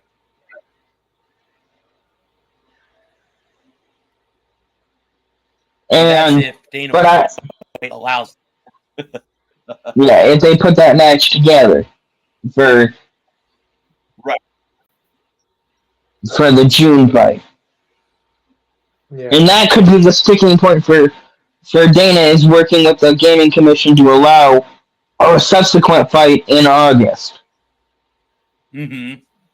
Against Diaz. And that may be why. And then and getting Diaz to agree to that fight. And getting Diaz and Chandler to agree to fight McGregor. Yeah. I Diaz turning that fight down because I know him and Connor have had some good fights bad blood through the years. So yeah, or bad blood. and they don't like each other. No, they don't like each other. So nope. Getting Nate Diaz to come out of retirement to fight Connor, I guarantee you he would. Pay me. I'm sure as long as he's getting paid, he'll come out of retirement to face him. Yeah.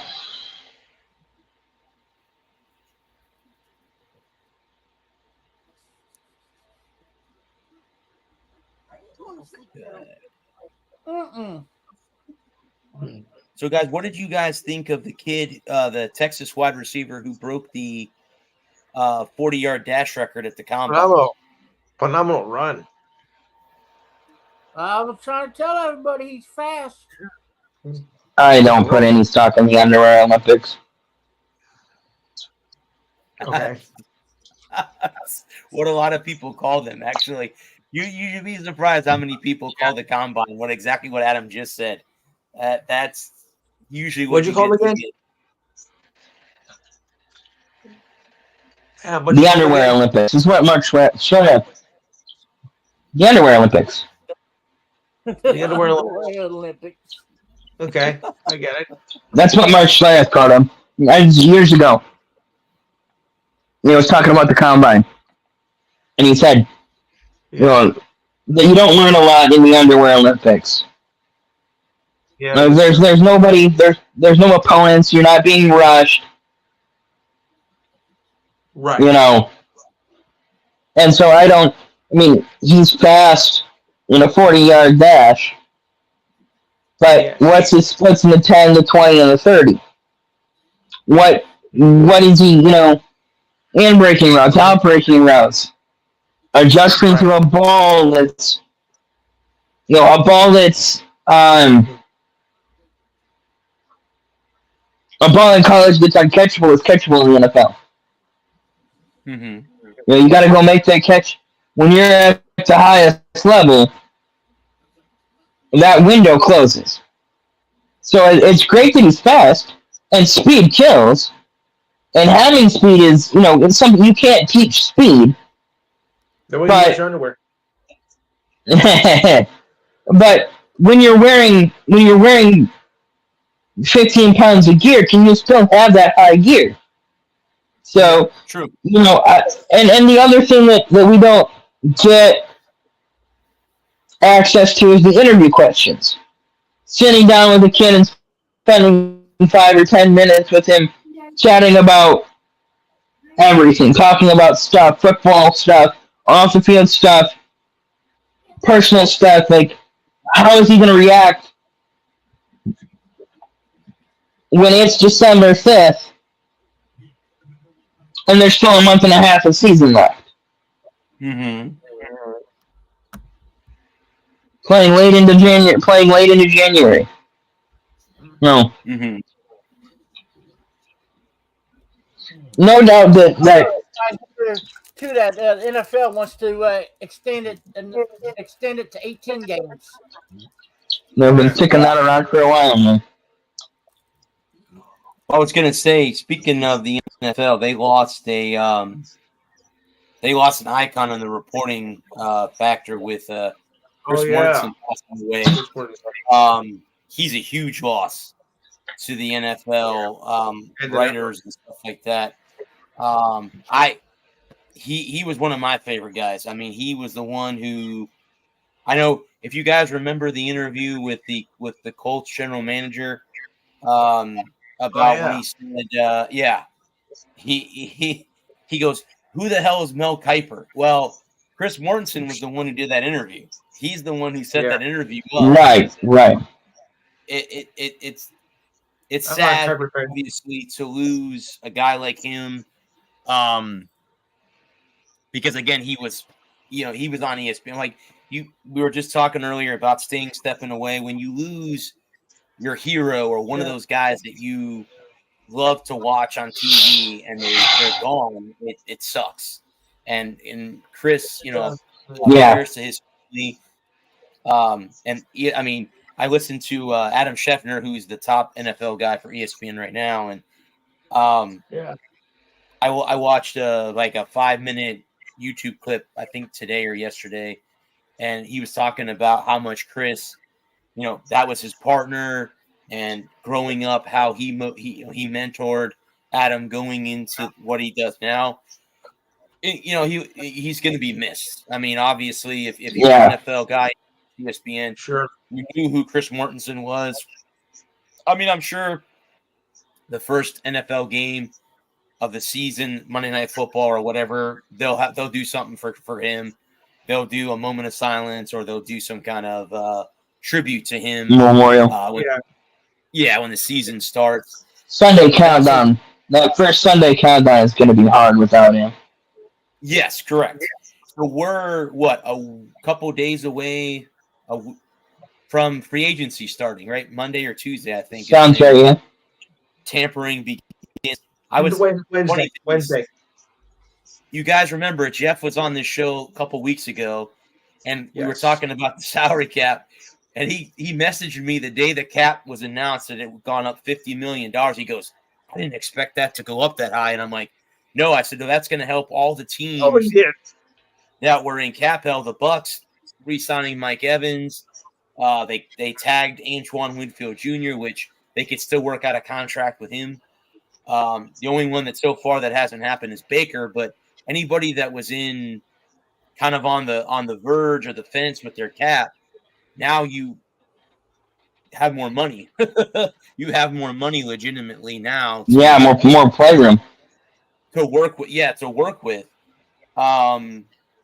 So I mean, that was, I mean, for all the teams out there that the cap was a problem.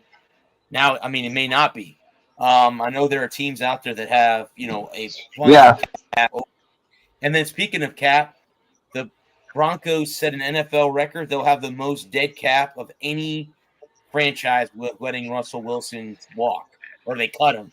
But his cap hits like $80 million, or I don't know what it is. 85. $85 million. $85 million.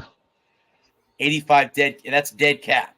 So it's going to take them seasons to get over that 85 million cap. And like Jeff said the other, Go ahead. like Jeff said the other week, they can't shift that money into a long-term deal. They can't pay him $1.5 million a year for the next 85 years. Right. Yeah, I've been reading about him. It looks like Pittsburgh seems to be interested in bringing him to Pittsburgh. That's what I've heard. So Now, I wonder if Pittsburgh would have to absorb some of that. And now Pittsburgh doesn't have to absorb any of that contract. they may have to. I don't know how that works. I don't know if Pittsburgh has to pick up any of that salary. Yeah. We'll have to look into that and get back to you on that. Well, let me ask Jeff, because Jeff's got, with him being the draft. Yeah. I'll ask. Let me ask him if the Steelers do sign Russell Wilson, do they have to eat some of that dead cap? They From probably Denver. will. How much But is then that story? Denver cut him, so how would they be? I don't think Pittsburgh would be reliable. You cut the guy. It wasn't a free agency move. You didn't Right. pick him up Right. in trade. So I don't. I don't think the Steelers would have to. Yeah, that's what I'm saying. The Steelers won't have to absorb any of that cap hit on him. Nope. I agree. I don't think that's I think it's all Denver. The Broncos will have to eat that cap somehow. They'll have to clear it somehow. I don't know how, but they'll figure it out. Yeah, I think they have to pay. I think they'll have to absorb whatever his yearly payout would be. So like 42, Okay. 43 million for the next 2 or 3 years. Right. It's just, That's a shit show. It's a shit show. it's really. When it comes down to it, it's and you have, you had great, John Elway. They won back-to-back Super Bowls in the '90s, and just hasn't been the same. I mean, they have fallen since Peyton Manning. When Manning was there, they won the Super Bowl, and then that was it. It kind of been downhill since after Peyton hung it up.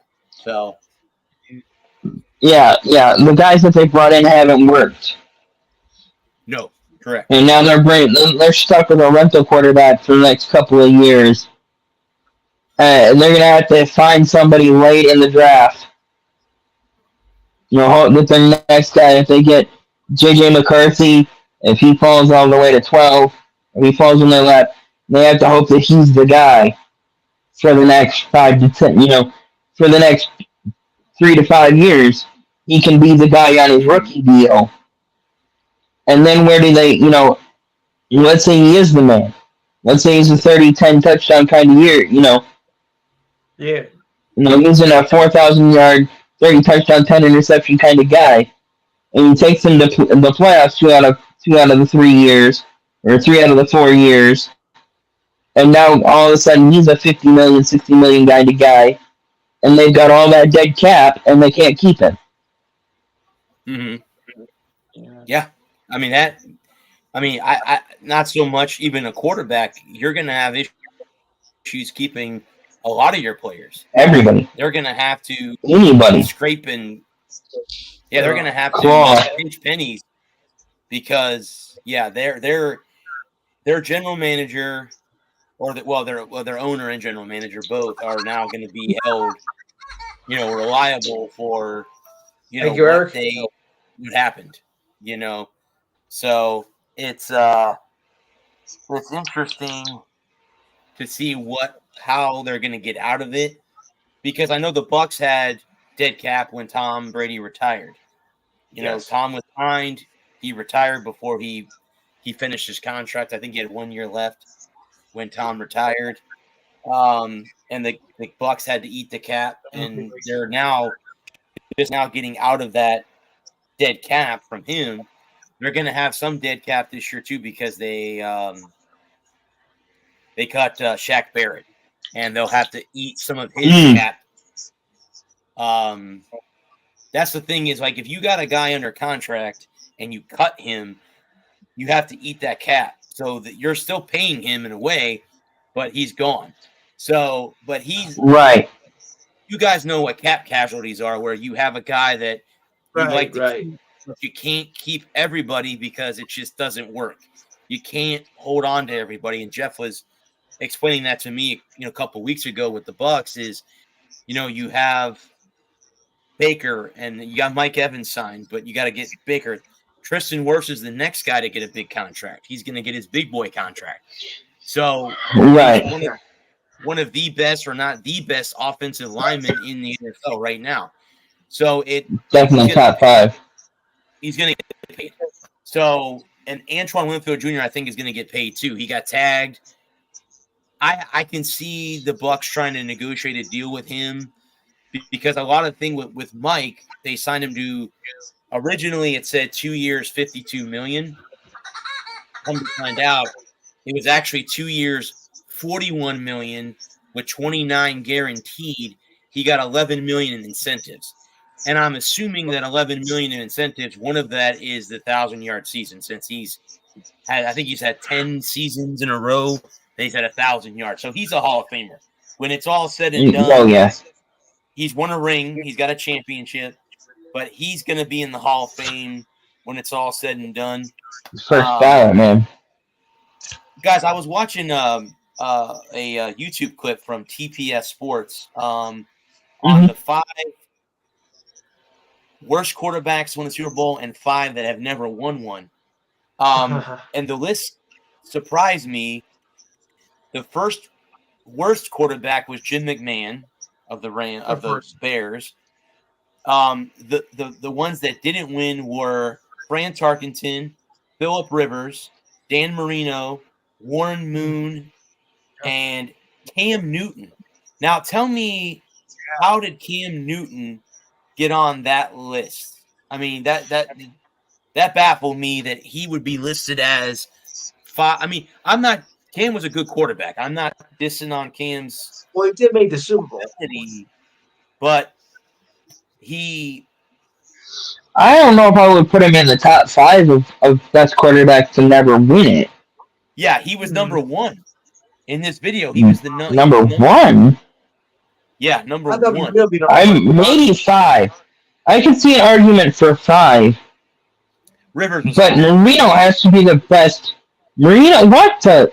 Don't do drugs, kids. Yes. Don't do drugs. Don't do drugs. Don't watch TPS. Don't do drugs. Don't watch TPS. Marino was 2. Yes. And Warren Moon too. Warren Moon's got to be up there too. I mean, I watched him when he was with. No, I wouldn't. No, I think Warren Moon at 2 is right. No, I mean, Marino was 2. Danny Marino was 2. Marino was 2. Was Newton 1, Marino 2, Tarkenton at 3, Moon at 4, and Phillip Rivers at 5. So those were the 5 best that they had that had never won one. And then the 5 worst were McMahon, Dilfer, Brad Johnson. I forget who were the other 2 quarterbacks that they listed that had won one. Trent Dilfer. Dilfer was one. Or did I say Dilfer already? You said Dilfer already. Yeah. Dilfer, Johnson, McMahon, and I forget the other 2 that they listed down that had won one that they thought were bad. Jim McMahon is wild. Yeah. Because Jim McMahon was a good quarterback. Well, he played in an the argument, Bud, with him was he had one of the best defenses ever with the Bears with But single that's not an argument. and all them. Mhm. Yeah, but Jim McMahon wasn't a bad quarterback like Delphine Johnson. Yes, I wholeheartedly agree with you. I was surprised to You know- see Jim on that list. Like, that's the guy you pick. I mean, there was probably worse quarterbacks that have won a Super Bowl than him. Yeah. You know, so No, Jim McMahon was a good quarterback. He played in an era where he was one of those. He was one of the last in that era of football to win it all. Yeah. And you look at Trent Dilfer. His offense didn't score a touchdown in 3 straight games. right. I mean, you're just wilding out there, man. That's just you don't know ball. You don't know ball. Yeah. Let's see here. See if I can. Yeah, if we can find the list. Here's some names from Bleacher Report. So here are the Okay. names of the worst quarterbacks to wear a Super Bowl ring. Number 8 is Ben Roethlisberger. Okay. 7 is Okay. Joe Namath. Would you consider Joe Namath a Okay. bad quarterback? No. No. Yeah. We've got Brad Johnson, Mark Rippon. That's not. Mark Rippon had a tough career. Injury plagued his career. Guys. Jeff Hostetler, he was listed as one of them.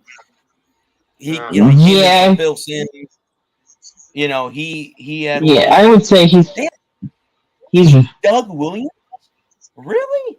Doug Williams made this list of worst. I kind of thought Doug Williams, because he only had that one, he had that great Okay. Super Bowl, but then he kind of didn't do anything the rest of his career.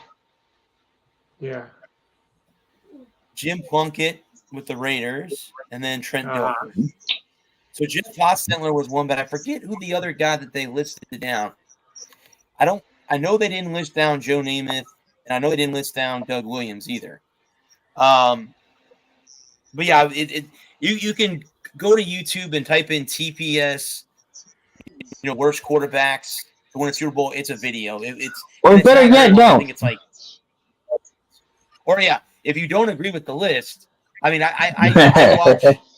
Yeah. Trying to watch all these mock drafts, and it's funny because you see your teams like I obviously watch for the Pats and the Bucks, and like I said a couple weeks ago, Jeff came on here, buddy, you were out week, and I saw that the Patriots were going to draft Marvin Harrison Jr., and I'm like, I got to ask Jeff about that, and he said, well, it wouldn't be a bad idea because if you think about him, he is a franchise changing player.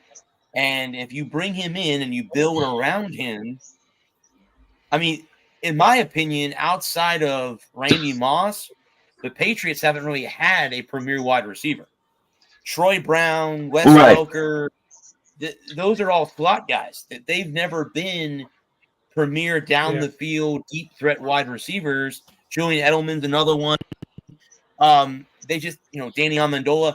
They don't have a threat like the Bucs have with Mike. And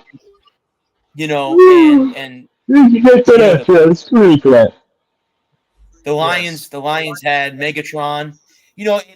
What I mean is they just haven't had a deep threat wide receiver. And yeah, I just don't. But again, are they going to go that route? Who knows? We will find out on draft night. Who knows? Yes. Having a talent around a guy like you need a quarterback desperately in New England. And I just don't know if Marvin Harrison is. Okay, so if you take Marvin Harrison this year, who are the quarterbacks on the board next year? Because you got to imagine the senior class of who's coming out next year as senior or junior. Or you okay, Gerald? Yeah. I'm just listening. I'm not sure. to I'm y'all not sure learn. who the quarterback class would be next year. Let me see if it'll give me an idea. Yeah.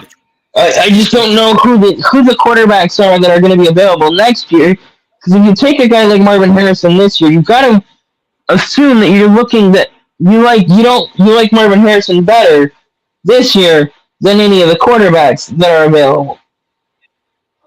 And then the quarterbacks that are available next year have to be.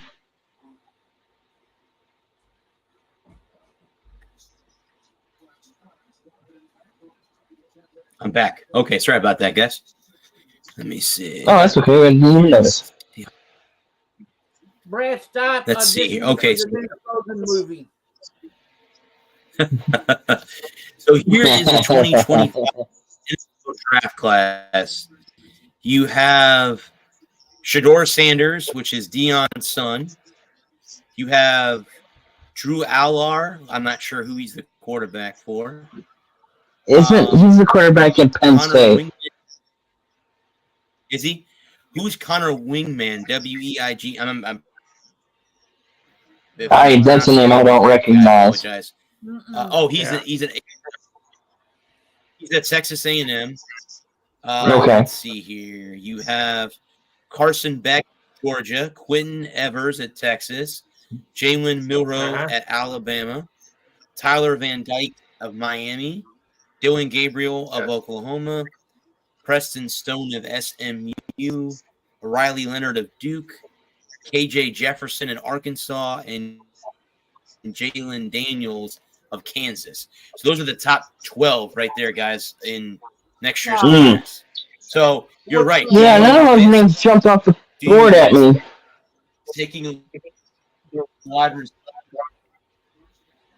With the quarterback. Because that would be my thought is Quinn Evers.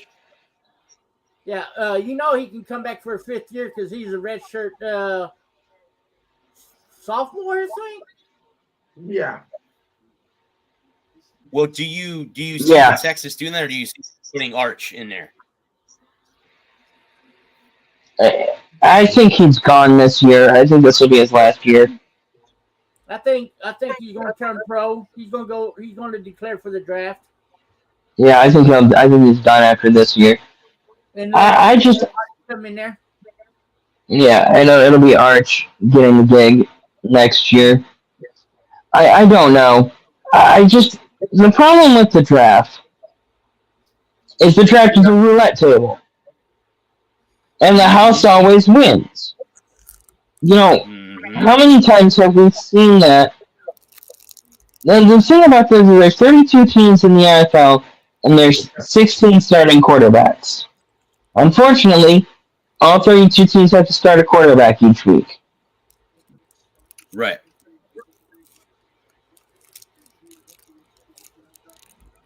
Yeah.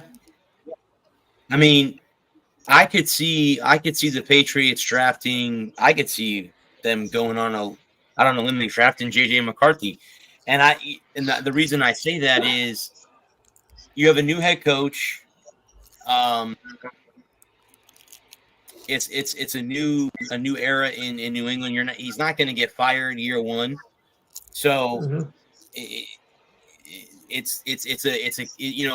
do you draft him?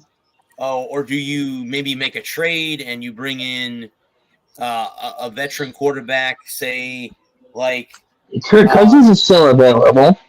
Cousins, who I think Bud might sign in Atlanta. I think I've been hearing rumors. Yeah. That depends on whether or not Atlanta gets it. If they get the Justin Fields deal done. Right. Then Atlanta lands out on the Kirk Cousins sweepstakes. And of course, Minnesota has the opportunity to match or exceed. So there's still a lot of moving parts, and we're 2 months from the draft right now. So a lot of work to be done before the end of the year, or the beginning of the draft. Correct. And who knows? Go ahead. Because I was going to say, because the Baker still needs to get a deal. And a lot of that is riding on what what the other free agent quarterbacks look like. Right.